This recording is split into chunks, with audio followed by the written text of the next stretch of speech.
and it's almost about 1 degree latitude away from the main coastline. So they should be a bit careful. For the water, lake cloudiness is also expected, and then they have to do this thing, be extra careful, especially around late afternoon into the night hour. You have just 1 minute. Well, thank you so much for that, Felicity, for giving us an update on what to expect by way of weather. A lot happening this morning. Thank you so much for choosing to start your day with us, starting your morning with us. It is World Music Day, so today expect some great tunes as we explore all types of music. We're getting into the news review right about now. The fine gentlemen I was referring to, they're in the studio. Eric Mawena Egbeta, Noble Crosby Annan 3-3 Muding Bebri. Good morning, lads. How are we this morning? Mawena Egbeta, also known as Egberus. Egberus. I never knew that. That's the guy name. Crosby, what's your guy name? So many renditions.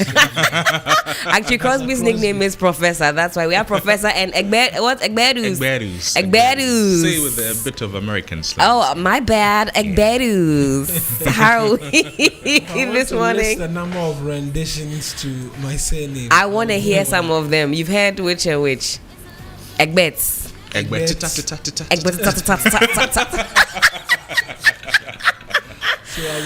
I mean, a more important question though is, what are you getting married today, Mawena? What's up? Only your suits. What's going on? Oh, nothing much. Just a slight wedding ceremony. No, I just decided to change it a bit. Is there a flower on this compound that has caught your eye? Oh, not in the Crosby, do you have some gist for us? Crosby, I write it in my book. Have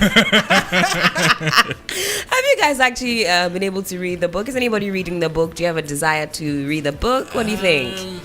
And by the book, for the uninitiated, maybe you've been living under a rock. We're talking about the I Am Not Yvonne Nelson book, written by Yvonne Nelson, we guess. Whoever wrote that book. Yvonne. Yeah. I mean, for me, that's the part that is a bit, it's a bit sad. That it is. Cannot point to what lineage or what her true identity is. Has lived all her life under the guise that she was in Nelson, and the part that she went on about how she's hated her dad for almost all her life, and she didn't even get the chance to apologize and all of that. Was a downer for me. That must be heavy, a heavy burden for somebody to carry your whole life. You are Egberus. Or now you don't know whether you are Deuce. Oh, Charlie. It's some way. It's some way. It is some way. But we've got some papers in front of us. Let's run through the headlines and then we'll take some details. The Ghanaian Times this morning: Livelihood Empowerment Against Poverty Program. 350,000 households to receive some 109 million Ghana cedis cash grants to be distributed nationwide. Also, Afrexim Bank supports Efum Quality Limited with some $280 million. Lack of irrigation system affecting our farming activities and livelihoods. I'll tell you where that's coming from. And also, High Court decides on daily hearing of Jachikwesin case today. I've also got the Finder newspaper, and it has this to say on the front page: Afrexim Bank to support Ghana's investment in railway development. Jachikwesin files motion for variation in day-to-day trial. Doomsaw must stop. Death threats forced me into hiding for 2 weeks. Yvonne Nelson is pictured here. That story captured on page 4. Afrexim Bank to disburse $40 billion in 5 years to help boost intra-Africa trade for growth and prosperity. Well, I'll take you to the Publisher newspaper. The new Publisher newspaper. It comes with a picture of Yvonne Nelson. It says, I wrote my book to find my dad. That's attributed to Yvonne Nelson. They're now Yvonne Dash. Also on the front page is over 6,000 teachers fail English and maths exams. The story is on page 6. Very disturbing indeed. These are the people who teach our kids to pass English and maths, and they cannot pass it themselves. And you know the worrying thing? These are reset exams that they're taking. They are resitting the exam and they're still... They are failed their resit. Oh boy. There's also serial fraudster dragged to court today. Multiple car thefts, 190,000 dot checks. It comes with a picture of Vincent Echampon. And then Vincent Echampon, if you want to know, is... He's a parliamentary candidate, an aspirant for the New Patriotic Party in the Offensive North constituency. Really? And he's also a former NPP constituency executive for Offensive North. And then he's gone into hiding, but he has been found in a female friend's room just this week. We also have on the front page of the Daily Analyst newspaper, mass failure hits teacher licensure exams. Over 6,000 teachers fail resit exams. The National Teaching Council is worried. Well, I want to say that students are worried. Also, court adjourns Kweson's application to tomorrow. Comes with a picture of James Jachik Kwesing. It says Samoajan retires at age 37. Don't create tension in Asin North. Chiefs appeal to politicians. And Yvonne Nelson's book hits number 3 on Amazon. Right, that's Not bad at all. I saw her tweeting about it yesterday, and I thought that's not bad at all. She was in some good company as far as the books are concerned, so I'm sure she'll do well. Today she's doing a book signing of sorts and selling more books, so I think she could easily rise to number 1 if the energy is consistent. Now what do you have for us? Just 2 quick papers, Daily Graphic, Daily Guide. Let's start with the Daily Graphic. Alleviating economic hardship, make personal sacrifices. Speakers at Graphic Business Stanbic Bank meeting tell government. Comes with a picture of Professor Godfred Buckbin. Afri-Exim Bank grants $280 million loan for Buankra Inland Port, and Constitution needs careful scrutiny before review, Dr. SKB Asante. And then the Daily Guide newspaper, Bawolaya is NDC creation. That's according to a report. A mob chase killer cop in court. And Boga MP's review motion today, and Ghana earns 153.9 million euros from timber export. So those are the... All right, we've run through the headlines. Let's get into some of the details. But a good morning to you, William. Hope you're well. Good morning. How did you sleep yesterday? Perfect by grace. As always. No variation. Felicity Afenyo always says she's better today than the day before. William says perfect by grace. Always has a good night's sleep. You ask William's surname when he was younger. His guy name. Yes, his guy name. Yes. What was your guy name when you were younger? And it's still Abingo. Abingo. Okay. One true Abingo. All right. If you were in the city, you know my name. Let's get into some of the details this morning. This one is captured in the Finder newspaper. Trial of policeman who killed girlfriend starts July 13. Now, the trial of Inspector Ahmed Chumesi, the police officer being held for allegedly shooting his girlfriend at Idum in Kumasi, is set to commence at the High Court on July 13th. He has, however, pleaded not guilty to the murder charge. The suspect, who appeared before the Asokore Mampong District Court on Tuesday, June 20, told the court presided over by Mr. Kwanzaa that he was not guilty despite pleading guilty in his previous appearance. His plea was in response to the brief facts read in court by a state attorney as part of the committal proceedings. Apart from his plea, Inspector Chumesi declined further questions, insisting that his lawyer would provide answers to such questions during the main trial. So this one is in court. An update for anyone who wanted to know. That's the updates. July 13, the trial commences. Doomsaw must stop, again on page 4 of the Finder newspaper. Death threats force me into hiding for 2 weeks, coming from Yvonne Nelson. Well, actress Yvonne Nelson has detailed death threats she received for organizing Doomsaw must stop protest from people who felt she was making the government unpopular. According to her, in the aftermath of the massively attended protest, she had to abandon her home for 2 weeks as she was trailed by unknown persons who stalked her gated community home. In her sensational new book, I Am Not Yvonne Nelson, she said, 2 weeks after the protest, I didn't sleep in my house. While I was away, a neighbor once called me and said Some SUVs had parked outside my home, and their occupants, beg your pardon, were peering into my compound. But for the high wall, I guess they might have entered. The gated residential community where I lived at the time came under intense scrutiny, the actress divulged. She also talked about how the estate developer in whose edifice she resided was accused of not having electricity meters in some of the apartments and was therefore arrested and detained. So now we're getting to know a bit more about the contents of the book beyond some of the more sensational aspects. This is something that she was very much involved in, and it's something that she had to move out of her house for a year.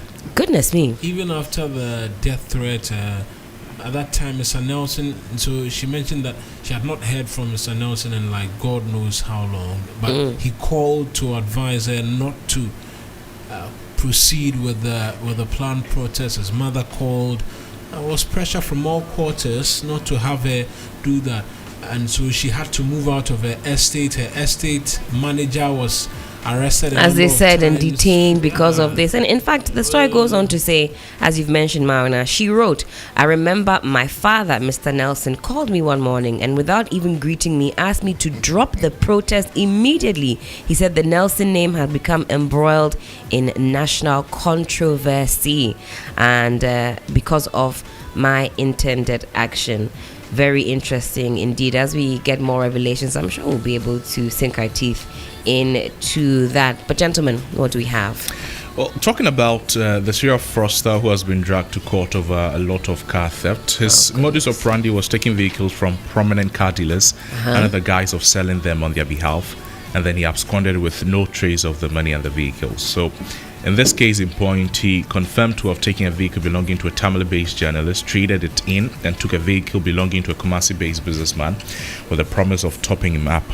So the former MPP constituency executive went into hiding, and despite several attempts to retrieve the cross-country vehicle in question, it proved futile, and there have been a lot of cases lodged against him at the police station, and then he's going to court today. Yvonne Nelson is also saying that he wrote his book to find the dad. So, in as much as there are a lot of things to talk about, all the sensationalism and all of that, her goal, according to the paper, says it was to find the dad. It says, the main reason I wrote this book is to find you. I could have gone on social media or mainstream media to announce it, but that would have left out the backstories. No social media post or mainstream media interview could have captured my journey and struggle from the day a teacher called she herself and another student to ask if their dads were the same. Oh boy. Let's get back into the Finder newspaper very quickly. This is captured in the center spread. Jachi Kwesen files motion for variation in day-to-day trial. Now, on Accra High Court, hearing the trial of James Jachi Kwesen, the deposed member of parliament for Asin North, has fixed Wednesday, June 21, to hear a motion seeking to vary its decision to hear the case on a day-to-day basis. The court on Friday, June 18, ruled that the ongoing criminal trial of the former NP will be heard daily starting from Tuesday, June 20. This came after the court presided over by Justice Mary Yanza had turned down a prayer by Kwesen's lawyer which sought to have the trial continued after the Asin North by-election scheduled for June 27, 2023. The lawyer argued that the client was embarking on a national duty in a bid to represent the people of Asin North in Parliament, hence the need to continue the trial after the by-election for Kwesen to have a level playing field in the campaign. However, the Attorney General Godfred Yeboah Dame opposed the prayer, explaining that nobody had given Kwesen a national assignment. that thing was very interesting. Yes, man. Yesterday, the NDC lawyer was also saying that national assignment is not only when the president calls you to the Flagstaff House and gives you a certain responsibility or duty to perform. I mean, he quoted the Constitution and said that, look, all these things are national assignments, because if he goes through that by-election, he was going to go to Parliament, he was going to serve the states and the people of Asin. So all this is to be left to the court to to determine what national assignment is and whether. You remember 2 years ago, there was a lawmaker who was going to Parliament and was using the shoulders of the road. He was arrested, and then he said he was embarking on a national. He was on a national assignment. So, did that want to qualify for a national assignment? What's the definition for national assignments? I know. I think there's immunity for parliamentarians when they are. You cannot arrest an MP when they are going to when it's coming from or going to Parliament. And so he could make that argument. They cannot be arrested when they are going to or they are coming back in from his way Parliament. to perform a parliamentary duty. Yes, I see. So but for Kwesi, I mean the argument is allowed. The whether or not, I mean, he's on his way to Parliament. he's literally going to the by-election to go to Parliament. But that's what it's But I think it's something that the court can easily take care of. This case is very political. Much so. And if you look at the jurisprudence, you see that every case has its own elements. It looks at the national interest, the political element, and the judges also know that. They test the temperature, and sometimes they look at what to do in order not to appear biased, in order not to appear too hard. So they will deal with it. All right, Marna, you had something for us. Yes, there's a call for the Constitution to be carefully scrutinized before review, and that is by Dr. SKB Asante. And the Paramount Chief of Asokorea Asante, Nana Dr. SKB Asante, has stated that a review of the 1992 Constitution requires a careful study of antecedent and merit underlying its provisions, including how it has endured for 30 years without any constitutional crisis. Nana Dr. Asante, who is a distinguished scholar, constitutional lawyer, and an expert in negotiation and arbitration, stressed that such an exercise called for meaningful reform proposals. And there's a quote that's coming in that proposals of the committee of experts must be considered before you actually come to the text of the Constitution, and that is exactly what the Supreme Court does. When it's faced with an interpretation of an issue in the Constitution, it goes to the background, he explained. Now, in his opening remarks at a constitutional event organized by the IE, Nana Dr. Asante, who is described as the father of the Constitution, stated unequivocally that the reviews must also take or make room for how we have gained an international reputation as an oasis of democratic and constitutional stability, and how this has even brought economic benefits to us. I guess we'll have to juxtapose this to recent commentary by Muntaka Mubarak that our constitution allows us to elect dictators. Okay, so if you look at the case of Tufo versus Attorney General in the words of Justice Suwa, he said the Constitution has its letter of the law. Equally, the Constitution has its spirit, its language, and therefore must be considered as if it were a living organism capable of growth and development. So his suggestion is that the Constitution is set in letters. It has a spirit, but he also believes that it's a living organism. So whenever you are interpreting the law as per the Constitution, you look at the purposive approach, so that whatever is happening in the system at the time, you try and interpret the law to suit the times. Got it. So the review may not be necessary as those who call for a total overhaul of the Constitution. So as we go on, aspects of it that are not in tune with our development agenda or development aspirations, we can touch them and then keep moving. I think this is what Justice Sowa was calling for in that case. As for the total overhaul, I don't think that can happen. No, at all. That cannot happen. So yes, sometimes I believe the calls are genuine, they are legitimate, but I don't see how that happens, because the Constitution in its current state and form benefits the two big political parties. When they are in opposition, they can make all the arguments and expound theories and why we need to reform, why we need to do something. But immediately they win, then they realize that this is I think when you people vote for Dr. Preku, he would listen to your cries. He is promising to review the Constitution when he becomes president of the country. I'm sure that's why the Attorney General will tell the Kwesi that nobody has sent him. Because of where he sits. I mean, if he were in opposition, you argue that it's a national assignment. And so that the Constitution evolves, and as the nation also, the society also changes, we should be looking at how we can, turn it around to suit the times, as Justice Sowa was saying. So, for the constitutional discussions, they will be on. Since Professor Mel's time, we'll be talking about it. But there's not been any referendum yet to change those aspects that were proposed. So, as it were, the conversations around the constitution, why not? Helen, this disturbing story, the mass failure hitting the teacher licensure exams. Very, very, very disturbing. Yes. Over 6,451 teachers. They refailed. I mean, that's how I should put it, because they were resitting. This was the resit. Yes. 5 times, 8 times, 10 times. Some had written.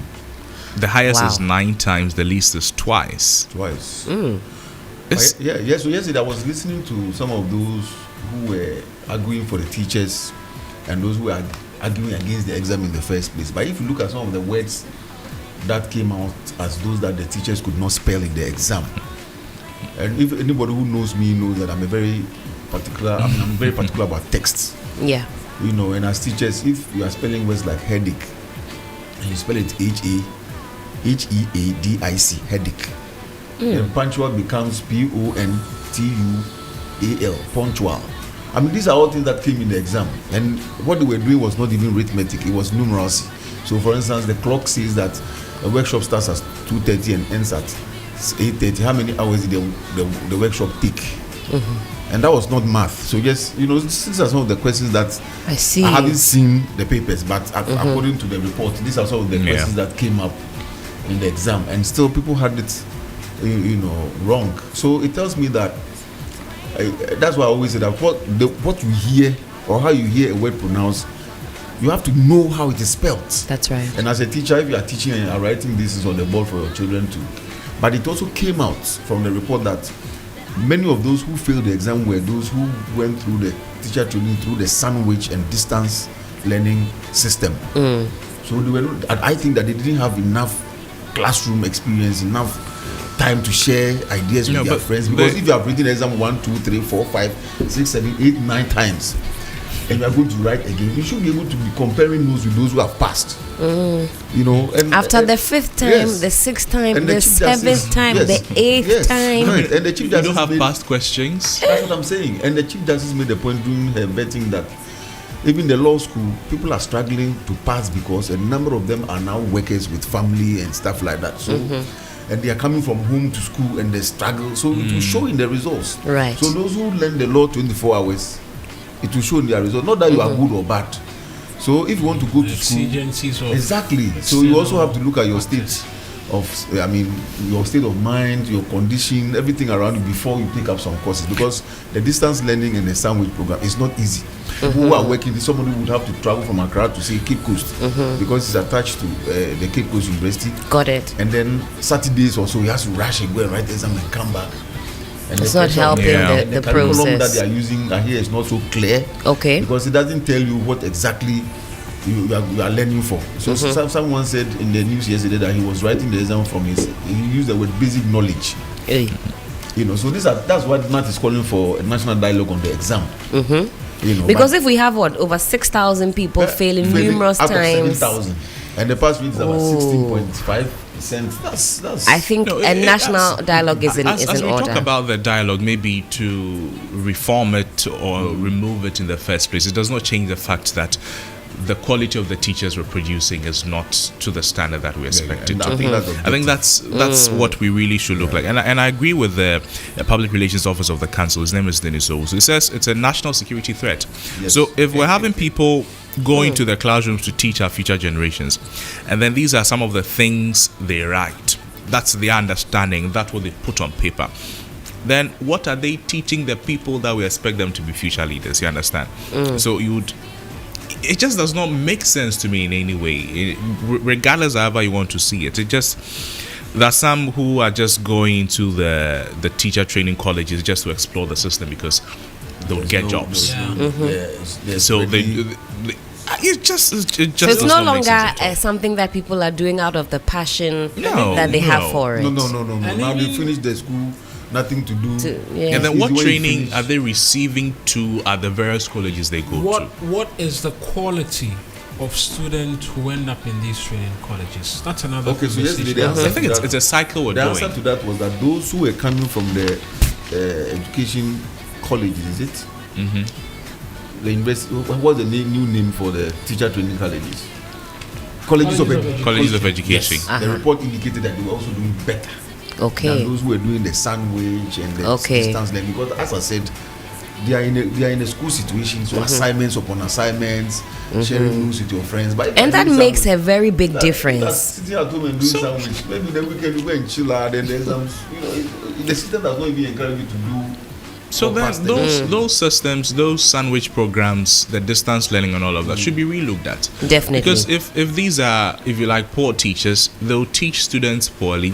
We'll get poor students who go through these colleges. Well, gentlemen, at this rate, will we even get teachers? Will we even, because if out of 7,000 plus, 6,000 can't even make it. Now the question is, will we even get them in poor? We're not even getting the numbers. Get the chance to write, is it somewhere in November again, and they fail, then that's it. You see, so at the end of the day, if that'll be the 10th time, if we are producing teachers, the argument yesterday again was that if we are producing lawyers and they have to go through all those steps to get a license to practice, doctors would have to do same, pharmacists same. Why would teachers just be beating about the bush to get to the top? Correct. In terms of preparation. So you should be as stringent and as tight as other professionals are going through to get a license. I agree with that, especially because we recognize that the job of the teacher is no easy feat. It's a very important one. We take it for granted. Really. That's why I raised the question as to the quality. Look, the very best of Ghanaian students from senior high schools end up in the medical profession, law school, reading political science. They're reading all the big name courses that you can list. Technology, engineering, computer science, and the like. Who are those who decide to go to the training colleges? The ones that are supposed to be taking care of education. Yes. Who are those who If you went to Wesley Girls, if you went to Wesley Girls, you went to Presec, and all those schools, and you after school, Kumasi Anglican Senior High. After school, you heard that one of your mates is attending, say maybe Harvard, MIT, and he hears somebody those days going to a training college. It tells you that the person failed. Because that is the culture that we've. That is the culture. That is the culture. Because something I would say, and it's almost like a threat. It's a demeaning. It's very demeaning the way that we address the profession. We say on the one hand that we recognize that teachers are the backbone of the society because they are teaching our future leaders. On the other hand, it's a threat that if you do a teacher, why? And the evidence is also clear that these teachers also, a lot of them end up in parliament. A lot of Crosby, why are you laughing? Because you see, the teachers are the ones at home with the people. So when they stand for elections, a lot of the time they win, and a lot of the MPs will tell you they are teaching back their way. That is true. Yes, this is actually true. They were all at some point teaching. So if that's why when they put the fat documents in front of them in Parliament, and before they vote, people have asked the question: are they able to scrutinize? Or they just vote according to their party affiliation and we just move. Wow. So we really need some quality in the teaching field in terms of intellect. That is true. Analyze unfortunately, it doesn't look like it. Yes, maybe one of the many things to deal with it is the teacher licensure exams, and we're beginning to see some of these results, which is bringing about the cause for a conversation. But we genuinely need to look at the individuals. Look, even from the private schools, I think this is also targeting the private schools. Because that is correct. There are 1,001 private basic schools where, for most of the teachers, they left SHS are paid below 500 cedis. Some take below 300 cedis, and they are responsible for the early child education. Well, time check. It is some 11 minutes to the top of the hour, 7 a.m. I do apologize. There will be no Johnny's Bites this morning. It will return, of course, shortly. But it is World Music Day, so let's treat you to some great tunes. DJ Abiam is here. This morning, we're focusing on music and other matters arising. Stick with us. This is 3FM Sunrise on 3FM 92.7. Gentlemen, thank you so much. Mawana, congratulations on your event this morning. Because the way you address, you can't convince me. event? He has got to do knocking today. Yes. If I just take this. Oh, my way. Egberus. Egberus. Egbeda. Ta. Conditions. I need to write a memo on It is a myself. socks for me. Combination It's the socks for us. It's the socks for us. 3 FM Sunrise.